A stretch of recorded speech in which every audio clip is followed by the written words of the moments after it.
You don't deserve to be in the Exactly. If they don't win that, really, what are we doing here? Would you bet cake on it? DeAndre's cake. Yes. I will bet DeAndre's cake down your pants. This is our new show. This is the new show, Bet DeAndre's Cake. Okay, would you bet cake on it?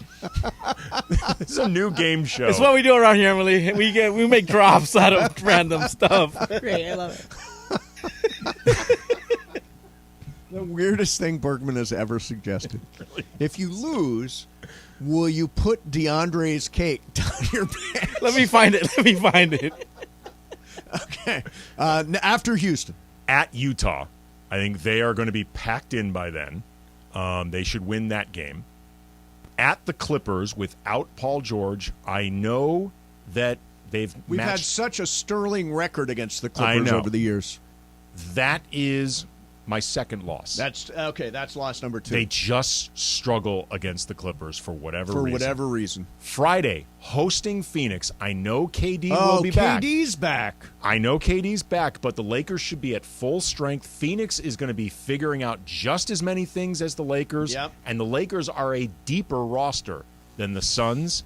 They win that game, and then they kick it off. I mean, they end the whole thing hosting Utah, who will probably be throwing out their G League team by then. So Utah, Houston, Chicago, we've got as wins. And Phoenix. I struggle with the idea of them beating Phoenix. So do you have them going 4-3? I have them going 4-3. Does that feel safe? Is it safe? Is it safe? You're right on the bubble. Now, if they went 4-3 from here, that would be them finishing a perfect 41-41. 500, the mythical 500 mark. Yes, they've been waiting. They get close, then they dip under, then they do. You know what it is? It's Sisyphus. It's Sisyphus, right up the hill. Yes, 41-41. So 4-3. Does 4-3 do it? I think it will. Yeah, I think it does too. But you're going to be safe. Is it safe? Is it safe? Here's by the way, random Marathon Man references joining us from the 1970s. Here's the difference, though, between 5-2 and 4-3. 4-3 might get you in, but you're going to be sweating it the last day the whole time. You want your cake? All right, if they lose, we're going to put that in the freezer, and we're going to smash it down your pants. Birthday cake? Yeah. Down your pants? Not down I don't my know. pants. Well, something. I don't know. Something. I'm not putting anything down my pants. I'm not wasting that cake. It's a beautiful cake. No, I bought that cake. No, hell no. That's a stupid gag. Oh, Bergman. He was sick today. He really was. And feverish and hallucinating. He also told us Jason Momoa is going to be on the show. We have no idea if that's true or not. Just like randomly threw out, oh, by the way, Jason Momoa is going to be on the show tomorrow. The Islands, we believe, is coming in tomorrow. Islands is providing foods for us. We're getting delicious food from Islands. We've been working with Islands. We are like 99% sure that part is true. Jason Momoa could have been a hallucination. Like his connection to Islands, we're not as sure about that one. Is Jason Momoa coming into the studio? Because then I'll stay after to come and see that. I mean, I have no idea. I think he may be a figment of Bergman's imagination. No, I'm told that Jason Momoa is going to be on the show tomorrow. Jason Momoa is going to be on the show tomorrow. He's got a vodka that I believe he's promoting as well. My sense is we're going to smash it down your DeAndre's pants. birthday cake? Yeah. Down your pants. Smash it down your pants. We shouldn't have let Greg drive home. I don't know if he was capable of getting home. All right, so 4-3, probably 5-2, super safe.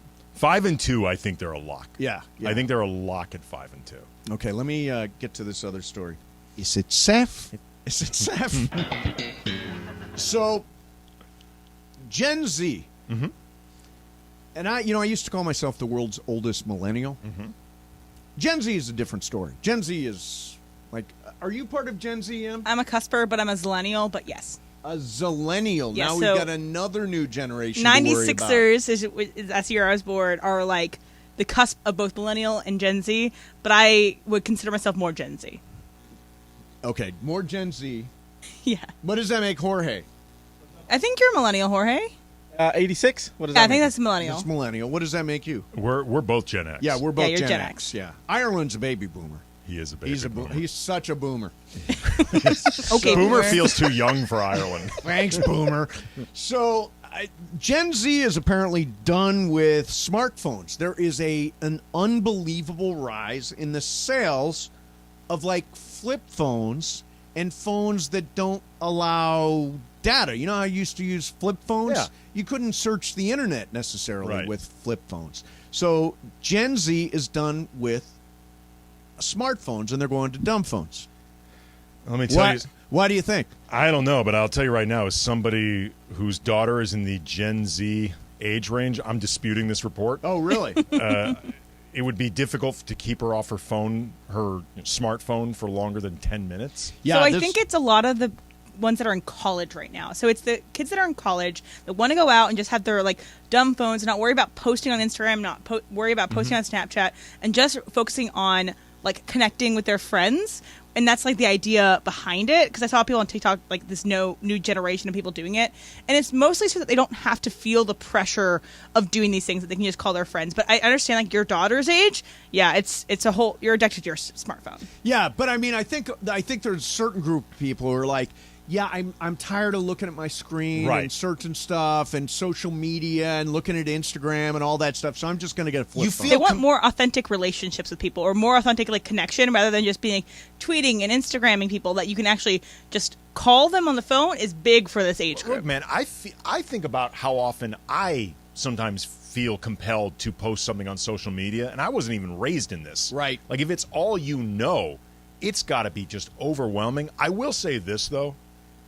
I loved snapping a flip phone shut, hanging up. Yeah. Oh, There was yeah. nothing better than hanging up on a flip phone. Like, if you could create a smart flip phone, Right. They do have those. Do they? Yeah, I think it's a Google one, or maybe it's an Android. It's not an iPhone, but they do have a flip phone version of a smartphone with all the data capabilities, and you just flip it shut and you put it in your pocket. But it's like screens, right? You can break it. Yeah, if it's you two snap it. screens, Yeah. but you You know can't what snap I it liked that a hard. lot The was Razor. Oh, the Razor The was dope. Razor, yeah, that was a big one. I loved the BlackBerry. The BlackBerry. Oh, yeah. Oh, Blackberries were awesome. there's a a- great keyboard. It had a much better keyboard than the iPhone has. There's a movie coming out about the creation of BlackBerry. Is that right? Yeah. They're doing a lot of those creation movies this year. Yeah, Glenn Howerton from It's Always Sunny in Philadelphia. He's one of the stars of it. Would he be good as the fisherman in Bassmasters America? He's Too old? he's not the right look. Not the right look. He Not the shaved right his look. head for the BlackBerry Yes. role. I Yeah. remember him talking about that on their podcast. Listen to the Always Sunny podcast, and Yeah. he fully went all in and shaved his head. The trailer looks good. Does it? It actually looks really The good. BlackBerry was great. Now, do people? Blackberries are gone, right? Yeah, I think so. They actually stopped making them, I think, last year. Yeah, that was a great. That was my first real phone that I used a lot was the BlackBerry. I miss a flip phone. But I really do. I don't miss when you're texting someone having to like press it three Three, times to get an 5, L. 7, And go to the 7, side. yeah. You know, exactly. That's That true. stuff's more difficult on your fingers. But also, I like texted less at that time. But are you guys gonna watch that Tetris movie? Have you guys heard about it? I heard it. It's a video game, right? And they're turning it into a movie. I mean, The Last of Us was fantastic. So, and that was based on a video game. But this one is based on the making of the video game. It's Oh, not I like see. you're playing the Tetris in like like the movie Battleship. That was about like the board game so Battleship. this is like an origin story. yeah. So it's more of like what we're talking about with the BlackBerry. It's also supposed to be a pretty crazy origin story too, Tetris. It's like that show on HBO, F. Murray Abraham, the guy from Sunny in Philadelphia. I know what you're talking about. Something Quest. Mythic Quest. Mythical Quest. Mythic Quest. On Apple TV Plus. Yeah, that's like the origins of a video game kind of Right, show. exactly. I'm interested in it, but I also feel like we're gonna get inundated with these like creator origin stories. I'm already kind of burnt out from like last year when we had those 3 shows going on at the same time. It was like the Uber story Dropout, and WeWork, We WeWork, Crashed, We Crashed. and then the Uber one. I can't Right. remember what it's called, but I get tired of these That was stories the because they're all Joey the same Gordon-Levitt one. one, yeah. Yeah, Yeah, it was the too worst of much. the 3. Too much. It's like sports documentaries last year. Yes. We had too many documentaries. We had Magic. We had the Lakers. We had now Shaq's doing one. I don't know. I can't do any more. I think there sports. was That a one's good. Kareem Shaq doc one's good. too. Shaq. That one's really Did good. you I watch liked the it. Shaq Oh, yeah. one? That one's pretty cool. Who's got that one? I think it's Showtime. Showtime. I think. I might be wrong. All right. Well, on your recommendation, I'll check I it out. believe there was a Kareem doc too. Oh, there was a Kareem doc. You're There's right. a Bill Russell one out too right now. That too. one's good. That one's really Actually, good too. Yeah. I interviewed the director of it for the Locked On Lakers podcast, Nice. but it's very good. Have you seen the Sedell Threet one? Very good. The Shea Seals. It's on Dump Plus. All right. Join Sedano and Cap. Dale Threet catching strays. Join Sedano and Cap at the 909 inside the Yamava Resort and Casino, which we got to go to a couple of weeks ago. It is really good. And the food there, unbelievable. Unbelievable. It's a college basketball national championship, and they're doing a watch party on Monday, the 3rd at 4 p.m. You can watch the game, win prizes. Gary Payton is going to be there. The Glove. And they got so many TVs. They've got over 1,000 TVs in the 909 Sports Bar. Is that amazing? Yeah. It's actually 150, but I'm selling it up. So that's Monday. Like I did with Otani's age. Exactly. It's Monday, Yamava Resort, the 909 inside Yamava Resort. Go join Sedano and Cappy and Gary Payton. Coming up next for you, going to do a little game of games. If we heard from Ireland and Michael? No, they're not in the arena. They're not in the arena. Okay, so DeAndre from our social media team, whose birthday it is today, will play. Whose cake is not down your pants. Is safely not in anybody's pants right now. We will do that coming up next. Mason and Ireland, 710 ESPN. Travis and Sliwa on 710. Trav and Slee, live from LA Live. You know what I don't like?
.710 ESPN. And it is time for Game of Games on the #1 sports radio show in LA, Mason and Ireland. Game of Games. Game of Games presented by CallJacob.com. Call Jacob. Everyone loves a fighter, but in this town, winning matters, especially after an accident. So remember, anyone can fight, but CallJacob.com is here for you when you need a big win. After an accident, go to CallJacob.com or call 844-24-JACOB. That's 844-24-JACOB. We got the jingle. Call Jacob. Thank you. Game of Games time. Take it away, Mason. All right, here we go. Game of Games time. Also, game within the game. Can Mason end the segment at exactly 3:27? We will find out. DeAndre is here. Happy birthday! It is his birthday today. Happy birthday! From our social media team, DeAndre, welcome to Game of Games. Thank you. I'm kind of nervous to play a game of games. As you should be. Not gonna lie to you. As you should be, man. Swag system, baby. Swag Tough system. game. Yeah, just guess. When in doubt, guess.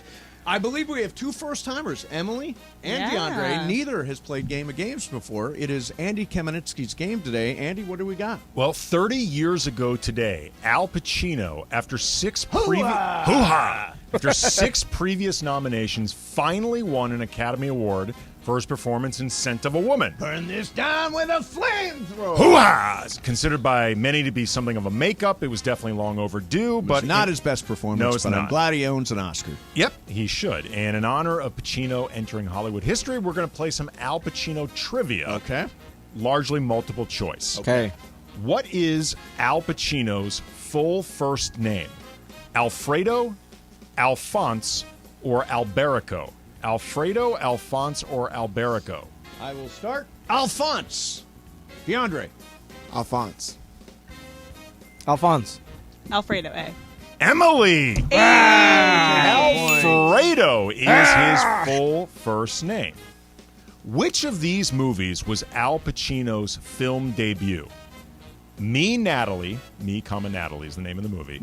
A Panic in Needle Park, or Scarecrow? Me, Natalie, A Panic in Needle Park, or Scarecrow? DeAndre. I'm going to go with Scarecrow. Emily. No, go ahead. I hate that I'm going to say the same thing as DeAndre, but I'm just going to guess is also C. Scarecrow. I'll go with A. Me, Natalie? Yeah. Natalie. I know he was in Panic at Needle Park. But He's in all these movies. Yeah, I'm going to guess it was Scarecrow. It's Me, Natalie. Yeah. He has a small Swag. role in Me, Natalie. The star is actually Patty Duke. And if you've never seen Scarecrow, see it. It's fantastic. And if you've never seen Panic at Needle Park, That's see also it. It's really good. fantastic. All right, so it's Jorge 1, Emily 1? Yes? Yep. Yeah. True or false? Al Pacino had family from Corleone, Sicily, just like Michael Corleone in The Godfather. Emily. I'm going to guess true. Jorge. False. I'm going to guess false. DeAndre. False. Emily is on point. It is true. His maternal parent, Al Pacino's maternal grandparents, came to America from Corleone, Sicily. Wow, that's amazing. It is. Which of these actors has Al Pacino been nominated for Oscars against most often? Who has he been nominated for Oscars against most often? Robert De Niro, Jack Nicholson, or Robert Redford? Robert De Niro, Jack Nicholson, Robert Redford. Jorge. Redford. It's to me. I will say it is Nicholson. DeAndre. Redford. I'm going Nicholson. The answer is Jack Nicholson.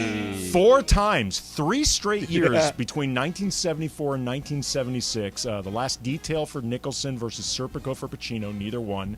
Chinatown versus Godfather 2, neither That won. was a tough one. Cuckoo's Nest versus Dog Day Afternoon, Jack won. What a tough one that is. And then in 1993, because Pacino was double nominated that year, Pacino and Glenn Ross versus Jack Nicholson in A Few Good Men. Neither won. Neither one.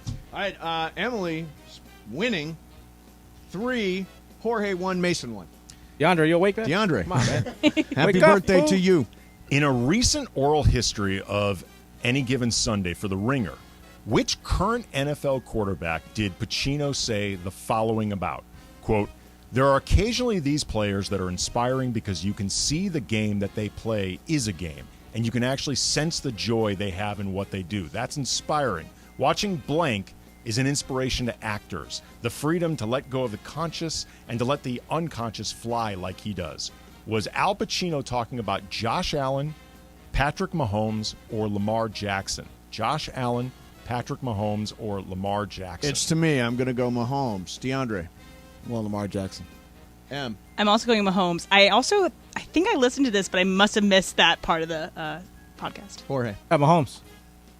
Congratulations, DeAndre. You're on the board. It was Lamar Jackson, who should apparently hire Al Pacino as his agent. Yeah, agent free right now. Which of the video game versions of a Pacino movie is actually allowed to use Pacino's voice and has his likeness? The Godfather, Scarface, or Heat? The Godfather, Scarface, or Heat has Pacino's permission for voice and his likeness? DeAndre. Scarface. M. Scarface. Jorge. Scarface. Yeah, I'm Scarface also. It is, in fact, Scarface. Yeah, I've played Scarface. No, it's Grand Theft Auto. What is console is it for? Is it like PlayStation? Is it No Dreamcast. idea. It's Dreamcast. PS2. It's in PS2, yeah. No idea. There is no game, by the way, of Heat. No, the Heat game would be really Surprise, surprise. You get to that last scene at the airport. I was actually going to throw it as a joke. Cruising. Cruising is a game. Weirdly. What about Jack and Jill? It is played all the time. Not a video at game. 2 a.m. in West Hollywood. Okay, which is Al Pacino's lowest rated movie on Rotten Tomatoes? His lowest rated movie on Rotten Tomatoes. Jack and Jill, which co-starred Adam Sandler, who plays his own twin sister. Gigli, the infamous Affleck J-Lo bomb where Al Pacino has a small supporting role. Or Revolution, a mid-'80s bomb during a low period in Pacino's career where he played a Revolutionary War soldier. Jack and Jill, Gigli, or Revolution? Let's see. We start, I think, with DeAndre here. I'm going to go to the second one, Gigli. Jack and Jill. Geely. Revolution. It is Jack and Jill. It was too obvious. It is a robust 3% fresh. Okay. So Who got that one right? Me. Emily. Andy. So yesterday I went to go see the movie at Alamo Drafthouse. They had a whole essential trailer about Al Pacino, which was actually coming in handy for today. Yeah, I'm sure it is. By the way, Revolution, weirdly, co-starring Annie Lennox from Eurythmics. Wow. Her one and only performance. That was I during know a of. period where like they were throwing a lot of rock stars into movies, like Sting was in Dune, Yeah, that's David right. Bowie's in Labyrinth. That's right, yeah. All right, this is the last one. Last I have. one. Good. All right. You're right on time here. How many? Emily's clinched, by the way. How many times has Al Pacino been married? Once, twice, or never? Once, twice, or never? Emily? Twice. Jorge? Never. Once. DeAndre? I'm going never. Never is the correct answer. Jorge said it with such conviction. You just Never. knew. Never read them in the tabloids. You know? Yeah, right. That's true. You never see him with Yeah, he's like, been in some long-term relationships. Right. He has kids, but he's never been married. Swear to God, I saw him at a screening once. He was wearing jammies. He was absolutely wearing. When you're Al Pacino, you could probably wear pretty much anything you want. Oh, What? Emily whispering in my ear. Andre Drummond out for tonight's game against the Bulls. With personal reasons. Personal reasons. Okay. Obviously, hope he's okay, but that is a break for the Lakers. Yes, it is. They go on Twitter and like tweeted some stuff out. I think it was yesterday or the day before. So that's not surprising to me that he's All out right, tonight. DeAndre. Hey, DeAndre brought his pickleball game here today. He sucked at the game of games just like Apparently, he you're does at awful at pickleball. pickleball. The word is out on the street. Yeah, I'm not the best athlete when it comes to pickleball. Yeah. But you guys can always come see me on the court. My though. sense is you were awful at pickleball. Yeah, I was wasn't the best. Terrible. Well, DeAndre, listen, we wish you a very happy birthday. You're an guys. invaluable member of this team. You do a great job. You started as an intern. Now look at you, and you're climbing the ladder. Thank you so much, and we appreciate you coming in. Thank you guys. I appreciate it. Happy birthday. Emily, really nice work today. It was really Yes, fun. thanks for having me, guys. Are you on standby for tomorrow? I am probably not going to cover for him tomorrow, but hopefully Berg will be back. Okay. And Andy, great job as always. man. It's fun. $48,000 mythical dollars on the Lakers tonight. Let's go. Let's go. Go Lakers. We will see you tomorrow at 1 Mason in Ireland. 7:10 ESPN. It's college basketball.